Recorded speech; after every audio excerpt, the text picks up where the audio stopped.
So, what is Newton's third law of motion? According to Newton's third law of motion, every action has equal and opposite reaction. These action and reaction forces, action reaction क्या होते हैं? Forces होते हैं. So these action and reaction forces always occurs in pair and act simultaneously, but on two different objects. इसके बाद इसका example देख रहे हैं हम कि कैसे समझेंगे इसको कि let two objects A and B are moving towards each other, जैसे ये मूव कर रहे हैं एक दूसरे की तरफ, and collide after a certain time, then during collision. तो हम कोलिजन के टाइम पर बात करें जिस टाइम वो कोलिजन में है. कोलिजन के बाद हो सकता है कि ये एक इधर चला जाए और एक इधर चला जाए, उससे फर्क नहीं पड़ रहा. हम ड्यूरिंग द कोलिजन बात कर रहे हैं. So during the collision A will apply some force on B. A will apply some force on B and it will be written as force on B due to A. और ये एक vector quantity होती है. Vector का मतलब इसकी magnitude भी, direction भी. मैग्नीट्यूड का मतलब जितना अमाउंट का फोर्स लगाया गया है वो, और डायरेक्शन इधर की तरफ है इसलिए वेक्टर लगाते हैं. तो अगर समझने के लिए ये 100 न्यूटन का फोर्स लगा है तो during collision B will also apply the same amount of force 100 Newton but in opposite direction. So this will be the, और किस पर लगाएगा B? A पर. So force on A due to B will be in this direction. अगर A की direction, A ने B पर इधर फोर्स लगाया, तो अगर B पर फोर्स देखें एक तरह से तो B पर F1 फोर्स है. F1 कौन लगा रहा है? A वाला लगा रहा है. तो इसको क्या बोलेंगे? FA. FA on B. तो F force experienced by B, force experienced on B by A. ठीक है. इसी तरह से A पर फोर्स कौन लगा रहा है? A पर फोर्स लगाया जा रहा है B के थ्रू. तो force experience by A due to B, force on A due to B. दोनों ही कितनी वैल्यू के होने चाहिए? सेम वैल्यू के. क्योंकि अगर एफ बी ए को, यहां पे लिख भी देता हूं कि ये वैल्यू क्या, इसको रीड कैसे करना है? F B A force on B due to A. इसी तरह से एफ ए बी को क्या रीड करोगे? Force on A due to B. तो if both are applying the force on each other, और जैसे ही टकरा रहे हैं तो टकराते ही एक साथ फोर्स लगाए. जिस टाइम पर ए ने बी पर फोर्स लगाया उसी टाइम पर बी ने ए पर फोर्स लगाया. यानी कि जो फोर्स लगाया है वो क्या लगाया? साइमल्टेनियसली, एक साथ लगाए. किन पर लगाए? दो डिफरेंट ऑब्जेक्ट पर. अगर ये force on B due to A है तो फिर दूसरा फोर्स, ये एक फोर्स बी पर लगाए तो दूसरा फोर्स ए पर लगेगा. यानी कि ये दो डिफरेंट ऑब्जेक्ट पे लगते हैं. और point always occurs in pair. ऐसा नहीं होगा कि एक ने लगा दिया और दूसरा बस बैठा रहा, है ना. हम उस सिचुएशन की चर्चा नहीं कर रहे जिसमें गांधी जी बोलते थे कि एक थप्पड़ तुम मार रहे हो तो मैं दूसरा गाल पे आगे कर दूंगा. वो वाली सिचुएशन नहीं है. Those are responses. We are talking about the forces. ठीक है. तो एक्शन अगर होगा तो रिएक्शन जरूर होगा, या रिएक्शन है तो एक्शन जरूर होगा. क्या होगा action? Force. So if there is action force then 100% there should be some reaction force. If there is some reaction force then there should be 100% some action force. And both will be, both action and reaction always occurs in pair. तो ये चीज समझ में आ गई. कोई एक ऐसा नहीं बोल सकते कि सिर्फ ये लग करके रह गया या सिर्फ ये लग करके रह गया. लगेंगे तो हमेशा एक साथ लगेंगे, पेयर फॉर्म में लगेंगे, दो डिफरेंट ऑब्जेक्ट पे लगेंगे, और इक्वल एंड अपोजिट डायरेक्शन के अंदर.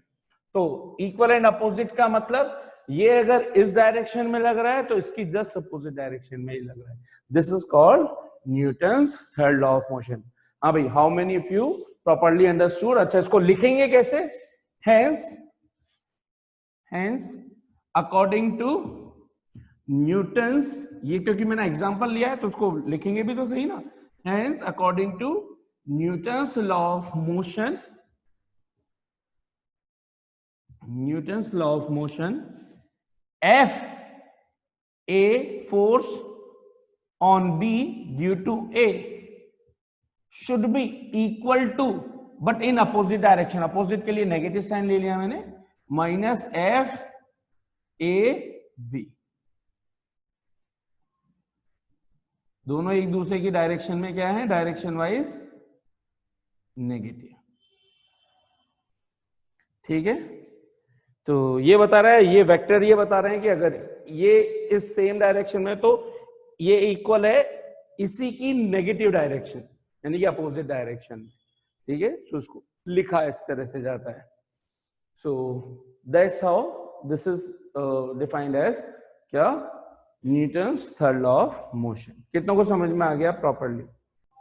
सो I guess this is clear. Now let's see a few daily life examples based on the Newton's third law of motion. ठीक है, ये सब कुछ कहानी समझ में आ गई होगी. नोट्स के अंदर एज इट इज नोट करना है. सो स्क्रीनशॉट्स ले करके आप इनके नोट्स आप बना सकते हैं. पहले एग्जांपल देखते हैं.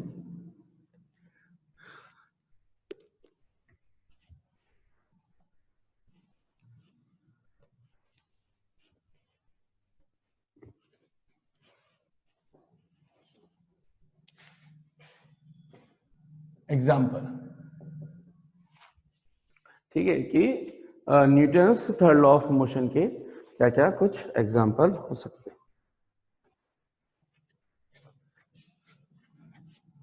First, book kept on table. Okay, ये टेबल ले ली.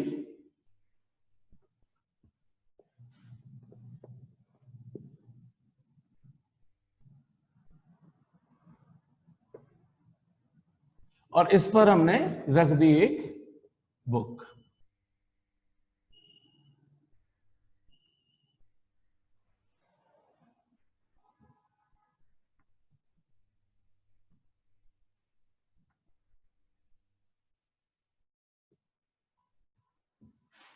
ये बुक रख दी साहब हमने टेबल पर. ठीक है, अब ये जो बुक है इसका कुछ ना कुछ वेट होगा. मास के कारण वेट वेट वेट कैसे आता है, तो ये भी चीज समझ लीजिए. What is weight? Weight means force, weight of an object. किसी भी ऑब्जेक्ट का वेट क्या होता है? जिसका मास m हो. whose mass is m? whose mass is m? अगर कोई ऑब्जेक्ट जिसका मास m हो तो उसका वेट कैसे फाइंड करते हैं? Weight means the force exerted on object, exerted due to gravity, exerted by gravity, gravity on that object. किसी भी ऑब्जेक्ट पर जहां पर वो है, जिस भी प्लैनेट पर वो है, उस प्लैनेट की ग्रेविटेशनल फोर्स, ग्रेविटी बोले तो ग्रेविटेशनल फोर्स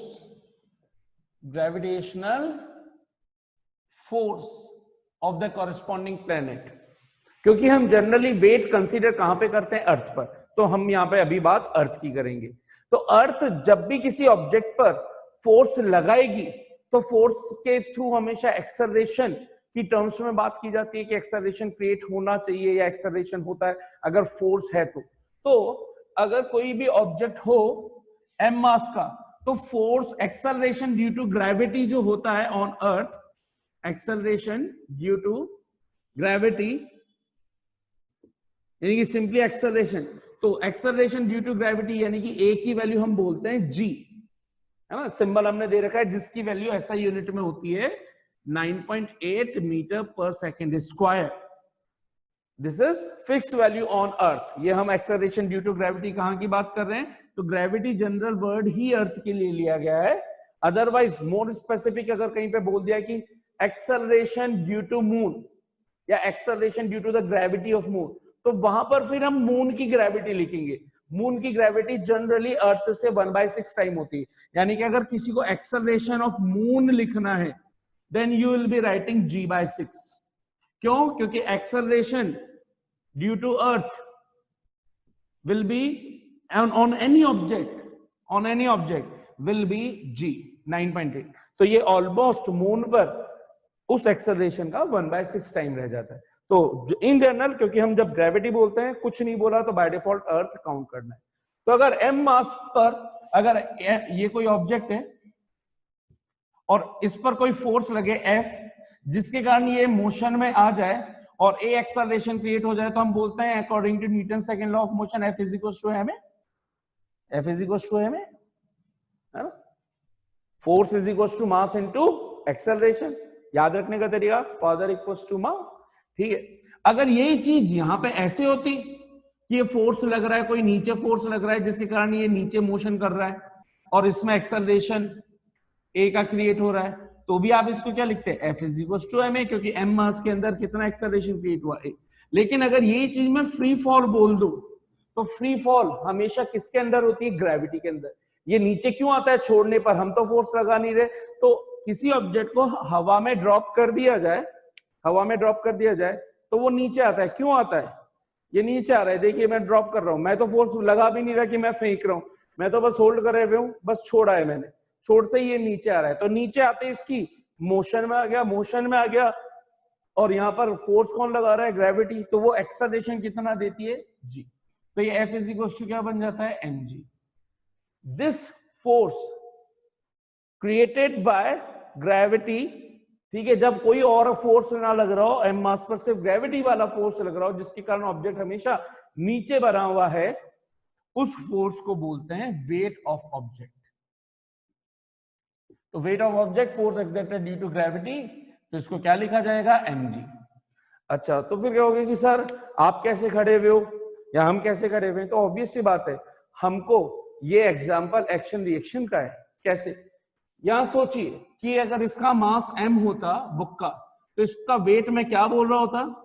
अगर मान लीजिए टेबल नहीं होती और मैंने इसको ऐसे होल्ड कर रखा होता, बिल्कुल ठीक है, ऐसे टेबल की जगह ये इसको ऐसे हवा में होल्ड कर रखा है बुक को भी, तो इसको छोड़ता तो भी तो नीचे आती। इसका मतलब इसका वेट कितना चल रहा है, weight is equal to mg। लेकिन ये नीचे नहीं आ रही, इसका मतलब ये mg फोर्स किस पर लग रहा है, ये एक्चुअल में mg फोर्स टेबल पे लग रहा है। ये फोर्स किस पर लग रहा है, टेबल पर।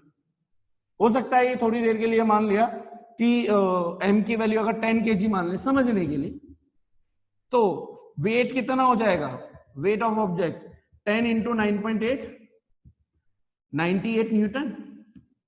तो 98 न्यूटन टेबल पे लग रहा है। तो अब सोचो अगर टेबल कमजोर होती, यही बुक अगर 10 kg की बुक एक न्यूज़पेपर पर, सिंगल न्यूज़पेपर पर रख दो, तो उसको फाड़ते हुए नीचे आ जाएगी, क्योंकि 98 न्यूटन 10 kg जितना वेट जो 98 न्यूटन बना रहा है, वो एक सिंगल न्यूज़पेपर होल्ड नहीं कर सकता। तो इतना फोर्स नीचे लग रहा होगा कि वो नीचे आ जाएगी। लेकिन टेबल पे रखा और ये गिर नहीं रही, इसका मतलब टेबल भी तो इसको एक फोर्स प्रोवाइड करवा रही है जो इसके वेट को बैलेंस कर रहा है। तो इसको एक सिंगल एरो से कैसे दिखाते हैं, ये हमने बीच में मान लिया कहीं पे कि ये टोटल मास यहां मान लूं, तो टोटल वेट नीचे की तरफ WmG हो गया। तो इस वेट को बैलेंस कौन कर रहा है, ये टेबल का रिएक्शन। तो ये एक तरह से क्या हो गया, एक्शन, तो ये इसका रिएक्शन फोर्स। सो दिस किसके according, according to Newton's law. Book ने लगाया फोर्स टेबल पर, force on table due to book, ठीक है, तो force on table due to book that is equals to mg. Then Newton's third law of motion said that same amount of force but in opposite direction should be exerted. तो अब force कौन लगाएगा, table लगाएगी। किस पर लगाएगी, book पर। तो force on book due to table it should also be same mg but in opposite direction। Opposite के लिए मैंने क्या बोल दिया, जिधर mg की डायरेक्शन है उसकी नेगेटिव डायरेक्शन में, नेगेटिव मतलब अपोजिट डायरेक्शन। mg अगर नीचे है तो नेगेटिव डायरेक्शन का मतलब क्या हो गया, या तो आप ऐसे लिखोगे -mg या फिर एरो ये डायरेक्शन लिखोगे mg अपवर्ड। वर्डिंग में लिखोगे तो ऐसे लिखोगे mg डाउनवर्ड, और वर्डिंग में यहां लिखोगे तो फिर mg अपवर्ड। क्यों लिख रहे हैं, क्योंकि फोर्स कैसी क्वांटिटी है, वेक्टर क्वांटिटी है। तो this is the example of Newton's third law of motion. ठीक है, बुक केप्ट ऑन टेबल। ये चीजें बिल्कुल माइंड में फिट करके रखना, एक्शन रिएक्शन फोर्स हम कैसे दे रहे हैं और क्यों दे रहे हैं, है ना। तो this is one of the example. Okay, इसी तरह से अनदर एग्जांपल, अब मैं कुछ छोटे छोटे एग्जांपल है जो बोल करके बता देता हूं आप लोगों को। Walking on the road is the example of what Newton's that can be explained based on the Newton's third law of motion। जब हम चलते हैं रोड पर या फ्लोर पर, तो हम हमारे पांव से जो जमीन है, ग्राउंड है, उसको पीछे धकेलते हैं। हम चलते टाइम पंजों से पांव के जो पंजे हैं उससे ग्राउंड की जो जमीन है उसको पीछे धकेलते हैं, पीछे पुश करते हैं। तो उसका एक एक्शन का रिएक्शन कौन हमें देगा, क्योंकि ग्राउंड तो पीछे खिसक नहीं सकता, हम पुश कर रहे हैं पीछे, तो ग्राउंड भी हमें पुश करती है आगे की तरफ फॉरवर्ड डायरेक्शन में। हम तो मूव कर सकते हैं, तो हम मूव कर जाते हैं। तो हम कंटिन्यूएशन के अंदर ग्राउंड को पीछे धकेलते हैं। उस ग्राउंड पीछे जा नहीं सकता, वो स्टेबल है, लेकिन वो according to Newton's third law of motion उतना ही रिएक्शन हमें प्रोवाइड करवा देता है जितने से हम फोर्स लगा रहे। तो उतना ही फोर्स हम पे लग गया और हम आगे चले गए, उतना ही फोर्स हम पे लग गया, हम आगे चले गए। That's why we are able to walk. ये सब क्यों हो पा रहा है, क्योंकि there is friction present on the leg and in between the floor. अगर ये देखिए यहां पर, ये अगर कोई फ्लोर है और ये फीट है, तो जब हम चल रहे हैं तो हम फोर्स पीछे लगा रहे हैं यहां पर, तो ग्राउंड हमें उतना ही फोर्स आगे दे रहा है, and that's why we are able to walk on the floor. ठीक, लेकिन अब सोचो, और ये इस वजह से हो रहा है क्योंकि यहां पर एक क्या प्रेजेंट है, फ्रिक्शन प्रेजेंट है, जो हमें गिरने नहीं दे रहा है। उसका रीजन, अगर यहां पर हम फोर्स लगाएं पीछे की तरफ और फ्रिक्शन नहीं होता, तो जिस टाइम हम फोर्स लगाते ना, उस टाइम हमारा वो लेग स्टेबल ही नहीं रहता, हम पीछे लगाते हैं और हमारी टांगे चौड़ी होती जाती खट। तो आप जिम्नास्टिक बन चुके होते, 180 डिग्री पर स्प्लिट हो चुके होते आप। क्यों, क्योंकि यहां पर जो पीछे लगा रहे हो, तो पीछे लगाते टाइम एक आपको रोकने वाला भी तो कोई सिस्टम मिलना चाहिए ना। फोर्स तो तब लगेगा जब आप रुक चुके होगे किसी पॉइंट पर। तो इस पॉइंट पर जब आप रुके और वहां से आपने पीछे फोर्स लगाया, तब उसी पॉइंट से ग्राउंड ने आपके ऊपर आगे फोर्स लगा दिया, तो आप आगे चले गए। लेकिन जब यहां फ्रिक्शन हो जाए, फ्रिक्शन लेस हो जाए, फ्रिक्शन ना हो, तो आप इस पॉइंट पर जिस जगह पे इसको प्रेस करना चाहते थे, वो प्रेस होने की जगह आपका पांव ऐसे पीछे की तरफ होता जाएगा, and you will B split. So friction is also necessary. Sir, जो रोलर स्केट का कॉन्सेप्ट है वो यही होता है ना, फ्रिक्शनलेस फोर्स। हाँ, frictionless roller skating of roller skating या रोलर स्केट्स जो होते हैं, that is also works on the friction, minimum friction, minimum also friction is required, वरना रुकेगा कैसे, तो friction is also required but minimum friction, ताकि स्मूथ मोशन हो सके, जितना कम सरफेस कांटेक्ट में आए आपकी। तो यहां पर हम इसलिए शूज वगैरह पहनते हैं ताकि हमें आसानी हो, है ना, इजीली हम आगे फॉरवर्ड डायरेक्शन में बढ़ सके। ठीक है, तो ये हो गया आपका, इसका किसके ऊपर base, Newton's third law of motion के ऊपर बेस। यहां से आपने एक कॉन्सेप्ट क्या सीख लिया कि वेट किसको बोलते हैं। ठीक है, सो वेट हमेशा आप ध्यान रखना है, डायरेक्टली वेट बोले तो एम मास का ऑब्जेक्ट है, तो उसका वेट क्या, mg, खत्म।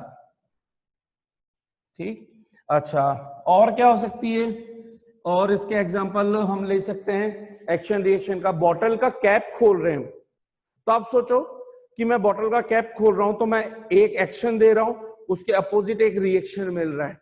बॉटल को हम ऐसे घुमा सकते हैं ना, तो ये वन ऑफ द एग्जांपल है। ऐसे सोचने के लिए सोचा जा सकता है कि हम एक्शन लगा रहे हैं तो रिएक्शन उसका अलग मिल रहा है। ठीक है, या बॉटल बहुत टाइट हुई हुई है, वो खुल नहीं रहा, हम एक्शन लगा रहे हैं, उतना ही उसने फोर्स लगा दिया, तो अपोजिट डायरेक्शन में फोर्स लगाएंगे तो ढक्कन खुल जाता है। सेम डायरेक्शन में लगाओगे तो टाइट हो नहीं है, उसमें तो कोई बात ही नहीं है। अच्छा, और क्या एग्जांपल समझ सकते हैं हम, recoiling of gun, important example, recoiling of gun. Recoiling of gun का मतलब क्या होता है, समझ लीजिए। एक गन है, एक पिस्टल है, और उसके अंदर एक बुलेट है, मतलब और भी हो सकती है, अभी हम सिर्फ समझने के लिए वन ऑफ द बुलेट है, ठीक है। तो जब गन फायर की जाती है, गन से बुलेट फायर की जाती है इस ट्रिगर को दबाने के बाद, तो ये जब यहां से निकलती है,